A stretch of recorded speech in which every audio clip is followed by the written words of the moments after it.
Hello guys. আর পুজো বেশি দিন বাকি নেই, মা আসছে। আর মনে হচ্ছে 100 দিন মতন বাকি আছে। যাই হোক, আজকে তোমাদের সামনে ছোট্ট একটা ব্লগ নিয়ে আসলাম। জানি না কতটা ভালো হবে, তাও তোমাদেরকে দেখাচ্ছি।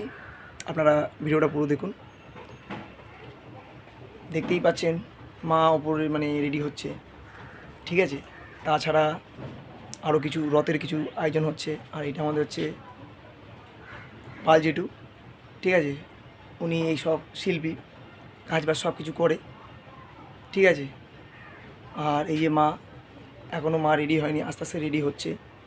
কেন, পুজো তো আর বেশি দিন বাকি নেই, মাত্র 100 দিন বাকি। যদি ভিডিওটা ভালো লাগে, লাইক, সাবস্ক্রাইবার, ফলো